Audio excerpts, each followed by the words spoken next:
Bom dia, pessoal, tudo bem? Espero que sim. Vamos acrescentar aqui sobre a questão do lugar dos mortos, tá? A pergunta que a Marcinha fez, né, sobre onde os mortos estão descansando, estão dormindo, né? Se é uma outra dimensão, o que que a palavra de Deus traz para nós com relação a isso?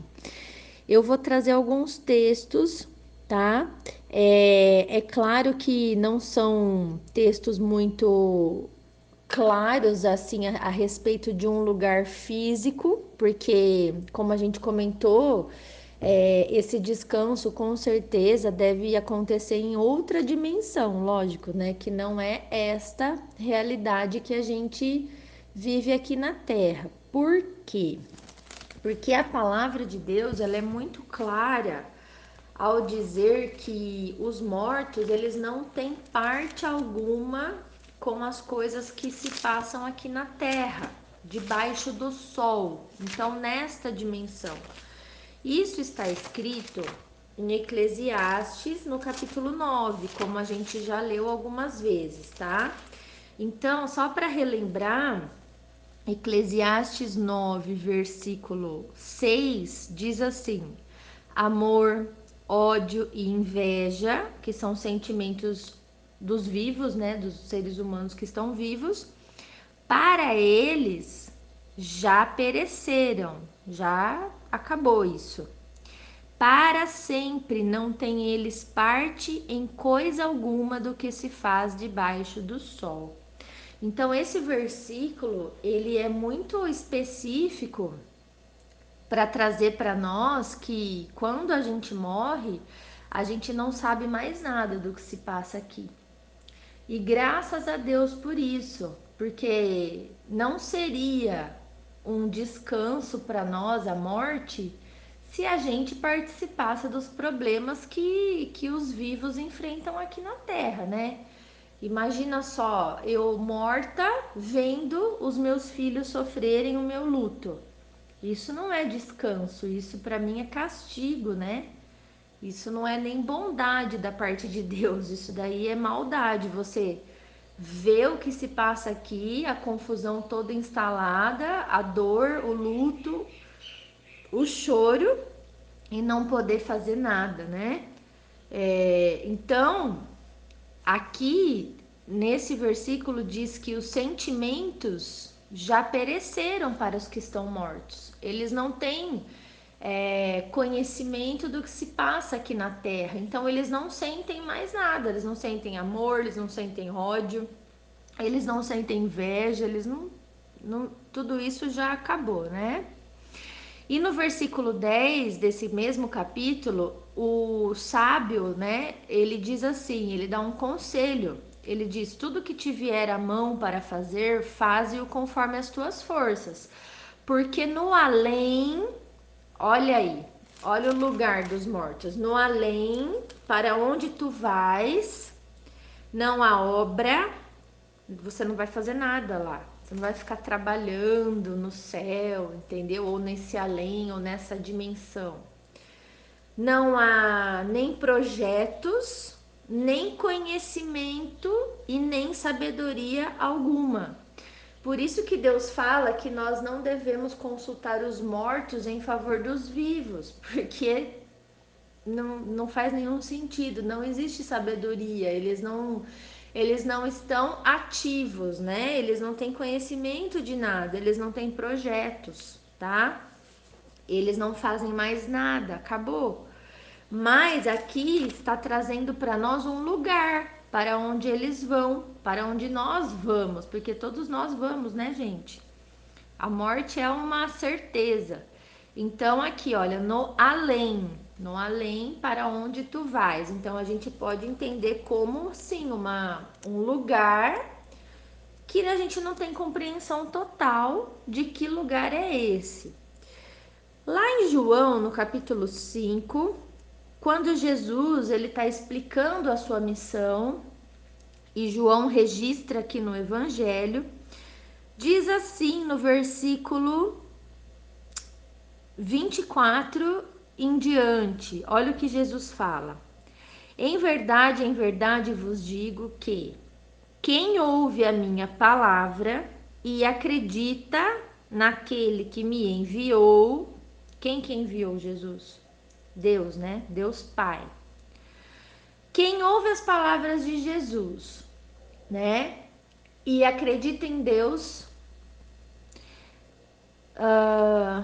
tem a vida eterna, não entra em juízo, mas passou da morte para a vida. Então imagina, nós nascemos condenados, né, diante de Deus, porque nós nascemos com o pecado original. A gente já nasce pecando contra Deus. E isso já, só isso já nos torna totalmente culpados diante dele, réu do julgamento final.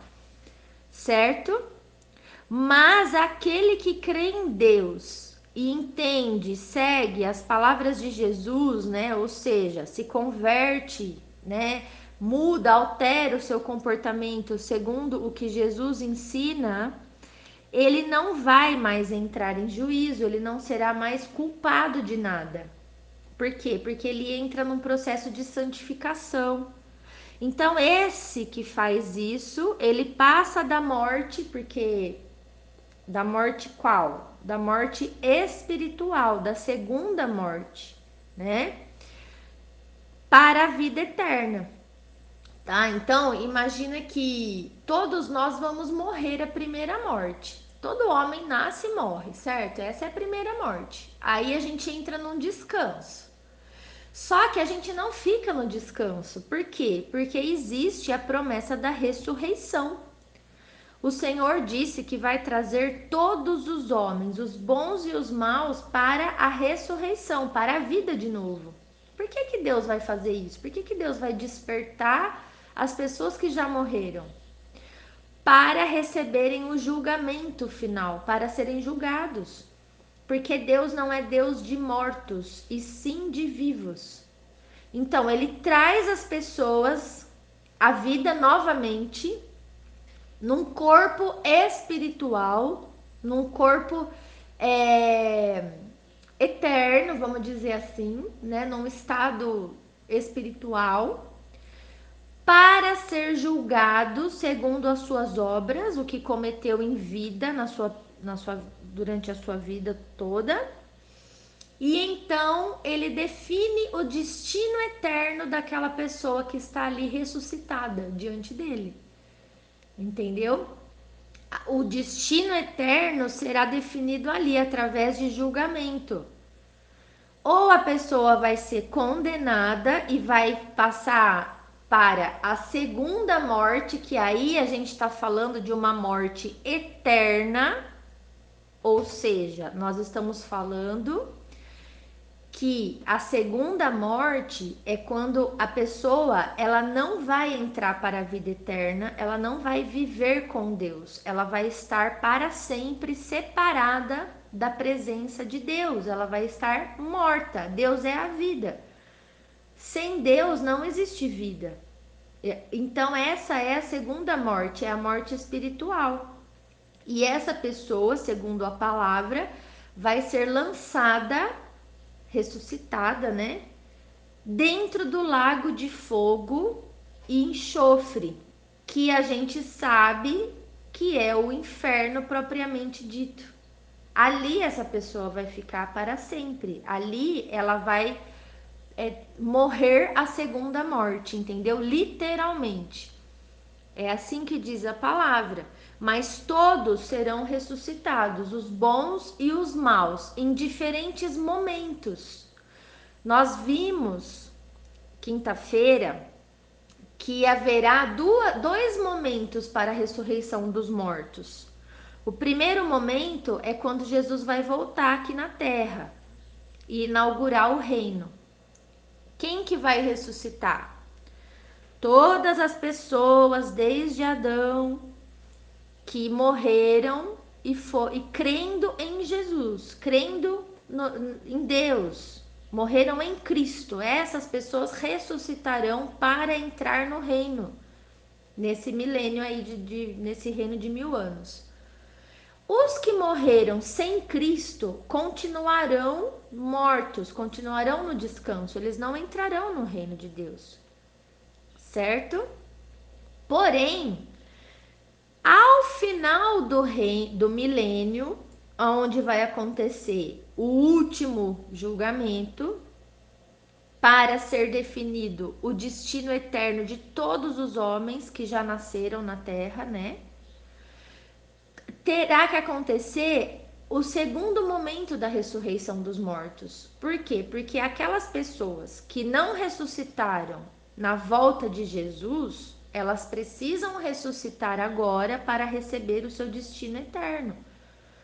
E aquelas pessoas que viveram e nasceram, né, durante o reinado de Jesus, elas como seres humanos, elas também vão morrer em um determinado momento ali. Essas pessoas também precisam ser ressuscitadas para receberem o seu destino eterno. Por isso que o último julgamento será ao final dos 1000 anos, certo? Dessa forma, todas as pessoas que já tiveram vida algum dia serão ressuscitadas diante de Deus e serão julgadas segundo as suas obras, o que fizeram em vida. E aí sim, elas serão direcionadas para a eternidade, que a gente vai falar como um 8º dia, certo? Ou elas serão direcionadas para o lago de fogo que arde com enxofre, que é a segunda morte delas. Elas vão morrer segunda vez, só que dessa vez indo para o inferno propriamente dito. Entenderam? Então, o inferno ele não existe ainda. Não existe. O que existe hoje nesse contexto nosso é a sepultura, é o lugar dos mortos, é o além, é esse além aqui, ó, onde os mortos estão num estado de descanso. E aqui voltando para o texto, João 5, versículo 25, agora ele vai explicando a sua missão na terra. Então ele fala: em verdade vos digo que vem a hora e já chegou em que os mortos ouvirão a voz do Filho de Deus, e os que a ouvirem viverão. Então, Jesus vai chamar os mortos, ok? Ele vai chamar os mortos. Aqueles que ouvirem a voz de Jesus, aqueles que ouvirem o chamado, viverão, ou seja, ressuscitarão. Porque assim como o Pai tem a vida em si mesmo, também concedeu ao Filho ter a vida em si mesmo. Então ele está dizendo: eu tenho poder e autoridade para ressuscitar alguém. É isso que ele está dizendo aqui. E lhe deu, ou seja, deu para Jesus autoridade para julgar, porque é o Filho do homem, ou seja, porque ele é o Messias. Então Jesus ele pode julgar quem ele vai chamar e quem ele não vai chamar da sepultura. Entendeu? No contexto da sua volta. Não vos maravilheis disto, porque vem a hora em que todos os que se acham nos túmulos ouvirão a sua voz e sairão.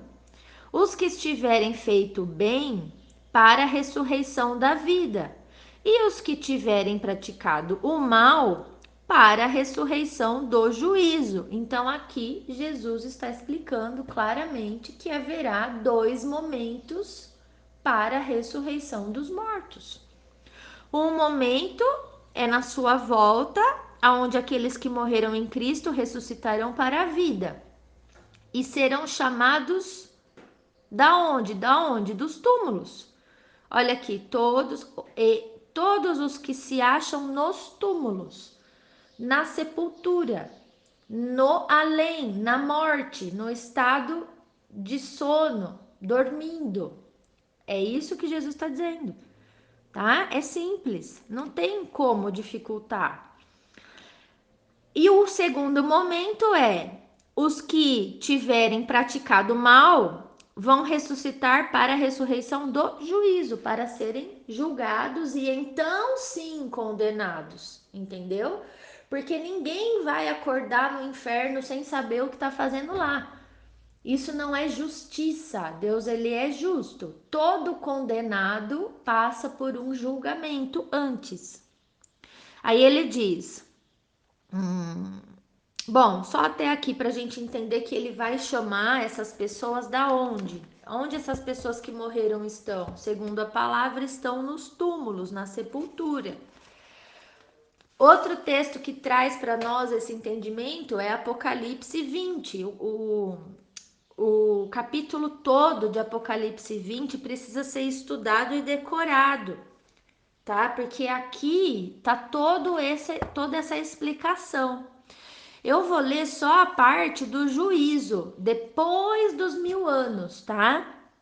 Então tá escrito aqui, olha, versículo 11.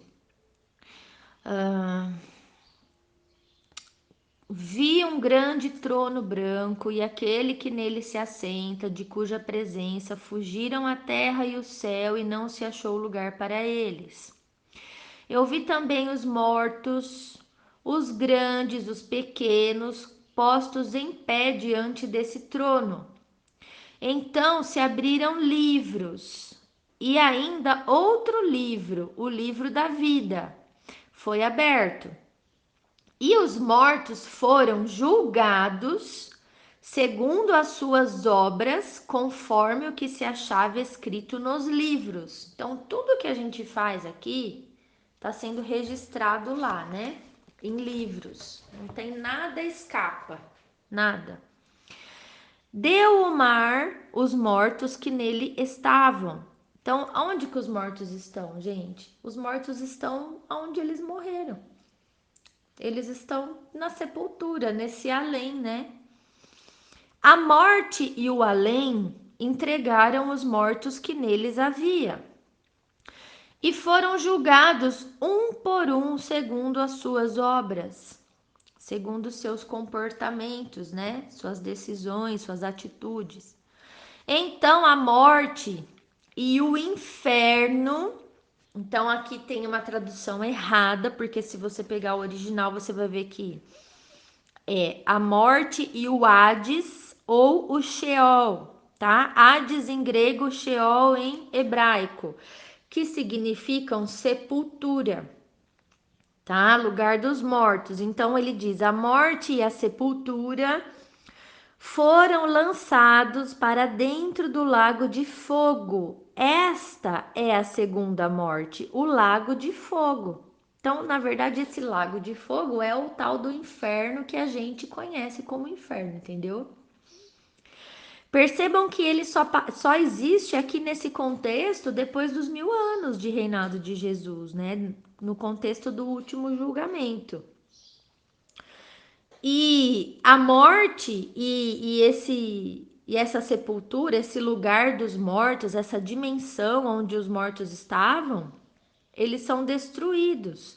Eles são lançados para dentro desse lago de fogo. Isto é a segunda morte, porque a pessoa, imagina, eu nasci na terra, a palavra de Deus diz que existe uma vida só, tá, gente?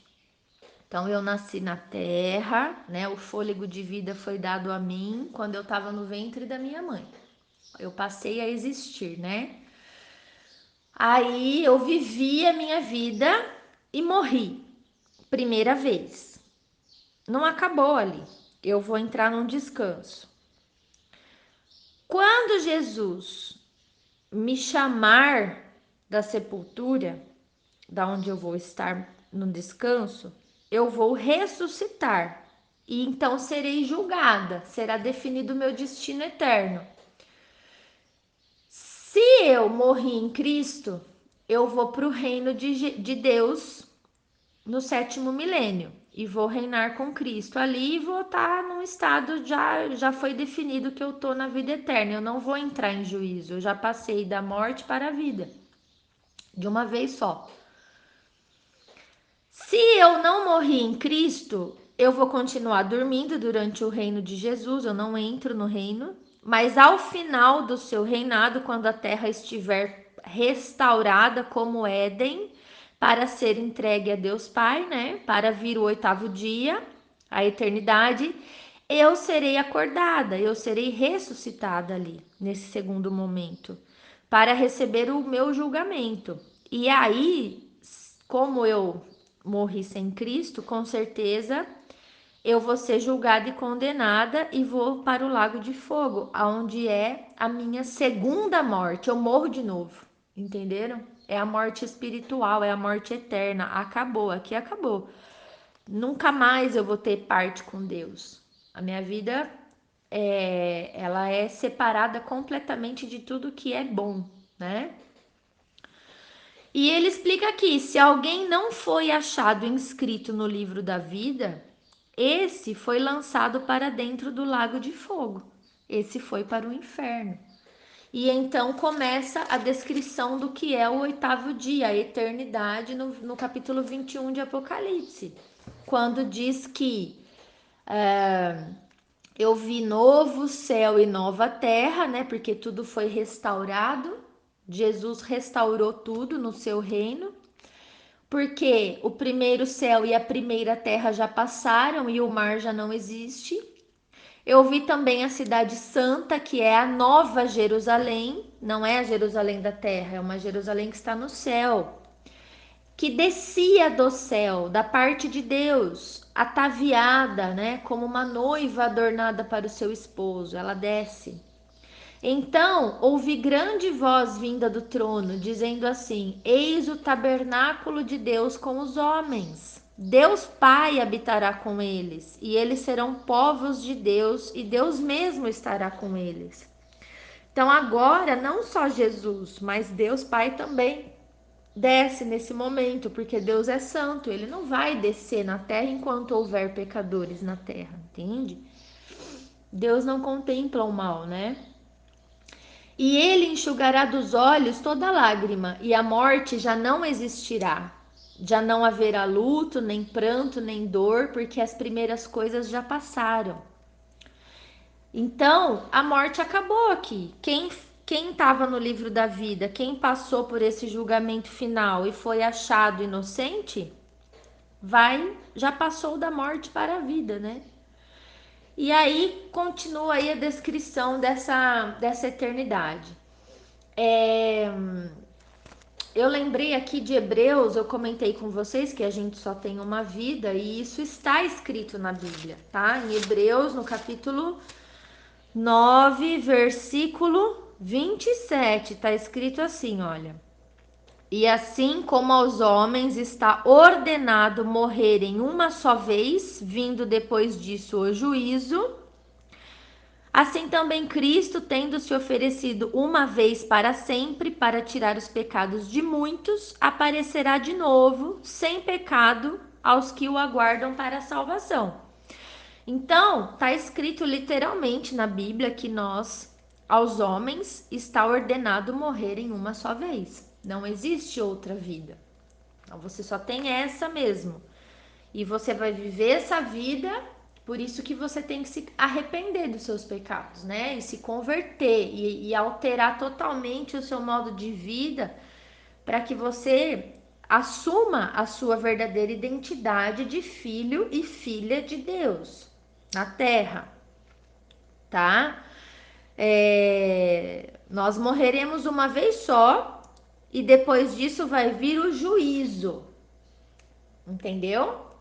Depois disso, nós estaremos diante de Deus para que o nosso destino eterno seja definido. Portanto, se formos achados culpados diante de Deus, morreremos segunda vez, a segunda morte. E aí acabou. Dá para compreender, segundo a palavra, essas coisas? Eu acho que sim. E só para completar, como eu comentei com a Marcinha também naquela resposta, né, de quinta-feira, João capítulo 11 conta sobre a ressurreição de Lázaro, que era amigo de Jesus. E o próprio Jesus se refere à morte, né, como um sono. Então, eu vou fazer a leitura aqui para vocês entenderem isso e assimilar, né, de forma simples, porque é simples, na verdade, não tem muita dificuldade isso, né, da gente entender. Estava Lázaro doente, de Betânia, da aldeia de Maria e de sua irmã Marta. Esta Maria, cujo irmão Lázaro estava enfermo, era a mesma que ungiu com bálsamo o Senhor e lhe enxugou os pés com os seus cabelos. Mandaram, pois, as irmãs de Lázaro dizer a Jesus: Senhor, está doente aquele a quem amas, né? Ao receber a notícia, disse Jesus: Esta enfermidade não é para a morte, e sim para a glória de Deus, a fim de que o Filho de Deus seja, através dela, glorificado. Então, o que Jesus disse? Olha, esta doença não é para que ele permaneça morto, né, nesse momento, mas é para que para que a presença de Deus, a glória de Deus seja manifestada aqui no meio de vocês, para que vocês vejam que Deus está presente aqui através de mim, entendeu? É isso que ele disse. Ora, amava Jesus a Marta e a sua irmã e a Lázaro. Eram pessoas que Jesus amava, tinha em alta estima, né? Quando, pois, ele soube que Lázaro estava doente, ainda se demorou 2 dias no lugar onde estava. E depois disse aos seus discípulos: Vamos outra vez para a Judéia. Ou seja, vamos voltar para a região da Judéia, porque eles saíram de lá porque os judeus queriam matar Jesus naquela ocasião, né? Mas eles saíram, mas Jesus está falando: vamos voltar para lá. Disseram-lhe os discípulos: Mestre, ainda agora os judeus procuravam apedrejar-te e voltas para lá. Aí respondeu Jesus: Não são 12 as horas do dia? Se alguém andar de dia, não tropeça, porque vê a luz deste mundo. Mas se andar de noite, tropeça, porque nele não há luz. Isto dizia, e depois lhes acrescentou: O nosso amigo Lázaro adormeceu, mas eu vou para despertá-lo. Aí disseram-lhe, pois, os discípulos: Senhor, se dorme, estará salvo. Como assim o senhor vai lá para acordar ele, né? Jesus, porém, falara com respeito à morte de Lázaro, mas eles supunham que tivesse falado do repouso do sono. Então Jesus lhes disse claramente: Lázaro morreu. Entendeu? Então o próprio Jesus disse que a morte ela é um sono, ela é o descanso. E por vossa causa eu me alegro de que lá não estivesse, para que vocês possam crer. Mas vamos lá ter com ele. Então Tomé, chamado Dídimo, disse aos condiscípulos: Vamos também nós para morrermos com ele, né? Então Tomé não acreditava em nada mesmo, ele já falou: Bom, já Lázaro já morreu, agora a gente volta para o lugar onde Jesus ia ser apedrejado. Então a gente vai morrer tudo junto lá mesmo. Chegando Jesus, encontrou Lázaro já sepultado. Havia 4 dias, tá? Ora, Betânia estava a cerca de 15 estádios perto de Jerusalém. Muitos dentre os judeus tinham vindo ter com Marta e Maria para consolar a respeito de seu irmão. Bom, enfim, aí vai. Aí, quando Jesus chegou, Marta falou assim no versículo 23. Declarou-lhe Jesus: Teu irmão há de ressurgir, Marta. Aí ela disse: Eu sei que ele há de ressurgir na ressurreição, no último dia. Então, até a Marta sabia que o dia da ressurreição dos mortos para a vida eterna, né? Para entrar no reino. Que dia? É o último dia da história da humanidade dessa terra. É o dia que Jesus Cristo vai voltar. Mas aí Jesus falou para ela assim: Marta, eu sou a ressurreição e a vida.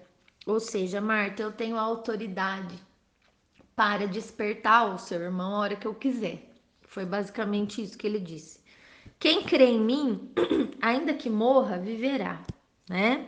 Pode ficar tranquila, que todo aquele que crê em mim, mesmo morto, vai viver. E todo aquele que vive e crê em mim não morrerá eternamente. Você acredita nisso? Que é exatamente o que a gente já explicou aqui. Sim, Senhor, respondeu ela, eu tenho crido que tu és o Cristo, o Filho de Deus, que devia vir ao mundo.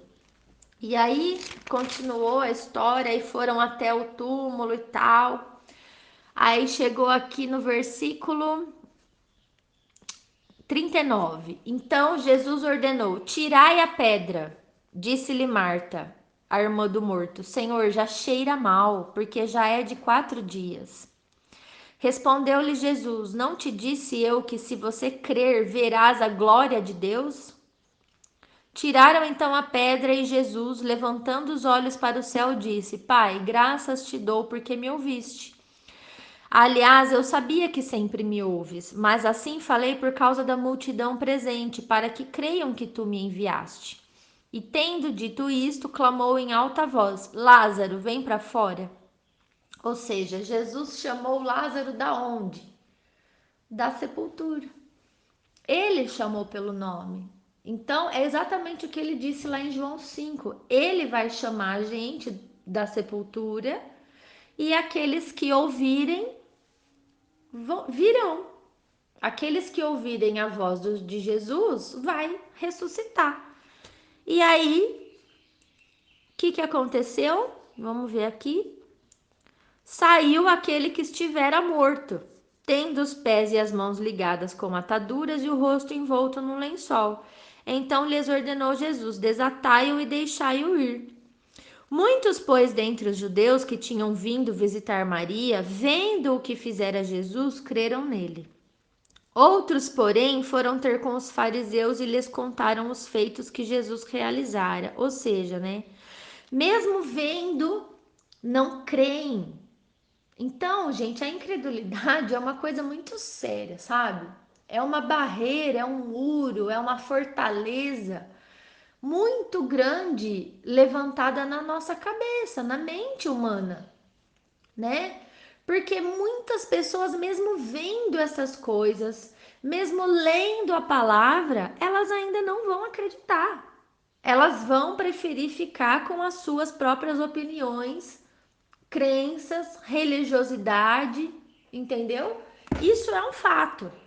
Por isso que assim, nós devemos pregar e ensinar a palavra com simplicidade, paciência, mas sabendo que nem todos, né? Infelizmente, nem todos serão salvos pela fé, porque muitos vendo as coisas que Jesus fazia, entrando em contato com a palavra, que é a verdade, é a autoridade absoluta na nossa vida, ainda assim vão duvidar e vão continuar incrédulos, né? Vão continuar achando outra coisa. Então, eu quis trazer esse acréscimo para vocês porque eu acredito que quanto mais base bíblica a gente tiver, mais fácil a gente derruba essas crenças, essas mentiras que foram plantadas na nossa cabeça, gerando no nosso coração incredulidade, né? Dúvidas, afastamento da verdade. Então, assim, eu acredito que eu tenha respondido aqui, né, aonde esses mortos estão. Na verdade, a conclusão que eu chego é que, na verdade, não importa saber onde eles estão, né? Onde a dimensão que eles estão dormindo, no descanso, não importa pra gente. Quem tem esse pleno conhecimento é Deus. A gente não vai conseguir compreender plenamente esse assunto porque não tá tão detalhado. Ele fala sobre sepultura, túmulo, lugar dos mortos, além, né? Mas não detalha. O que a gente precisa compreender é que realmente não há comunicação com a Terra. E isso é uma coisa que a gente precisa compreender, sim, tá? Para que a gente comece a discernir as experiências que a gente passa na vida, discernir quem é que verdadeiramente está se comunicando com a gente e falando aos nossos ouvidos.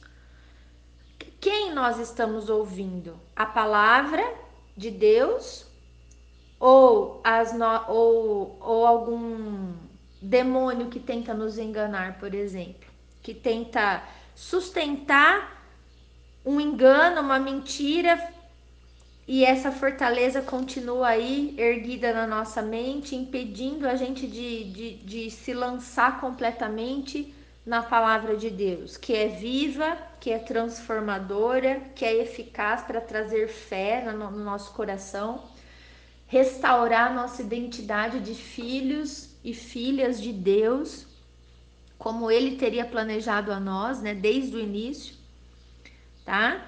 Eu vejo que todas essas coisas que vêm, né, todos esses ensinamentos contrários à palavra, essas experiências também que a gente vive ao longo da nossa vida, é para nos afastar de Deus, né? É para colocar dúvida ao nosso coração mesmo e a gente continuar do jeito como estamos, né? Porque se a gente duvidar de um ponto da palavra, ela perde totalmente a credibilidade em outros pontos, não é verdade? Então, que a palavra, que esse entendimento, que esse ensino seja a nossa regra de fé, né? Nós, como cristãos, precisamos ter essa Bíblia, essa palavra, como regra de fé na nossa vida. Por quê? Porque foi isso que Jesus deixou a nós, a sua palavra, né? E ele é a própria palavra, né? Como eu respondi também para Marcinha. Isso tá lá em João capítulo 1, é muito simples, olha. No princípio era o Verbo, e o Verbo estava com Deus, e o Verbo era Deus. Ele estava no princípio com Deus, todas as coisas foram feitas por intermédio dele, e sem ele, nada do que foi feito se fez. A vida estava nele, e a vida era a luz dos homens. A luz resplandece nas trevas, e as trevas não prevaleceram contra ela. Quem é essa luz? A verdadeira luz que vinda ao mundo ilumina todo homem. O Verbo estava no mundo e o mundo foi feito por intermédio dele, mas o mundo não o recebeu. Ele veio para o que era seu e os seus não o receberam, né? Israel, né? Mas a todos quantos o receberam, deu-lhes o poder de serem feitos filhos de Deus, a saber, aos que creem no seu nome. Quem é esse Verbo? Jesus. Ele é a palavra criadora, né? O verbo é haja, haja luz. Haja é verbo. Quem que fez? Quem que se moveu para que a luz passasse a existir? O verbo, a palavra de Deus, Jesus. Ele estava com Deus no princípio de tudo e ele era o próprio Deus. Por isso que nós temos esse formato de ser humano, porque nós somos criados à imagem e semelhança de Deus. Jesus sempre existiu, né? Tá bom, pessoal? Então vou parar por aqui, senão a gente vai mergulhando, mergulhando e daqui a pouco não dá tempo de eu fazer minhas coisas. Um beijo para vocês, espero ter esclarecido.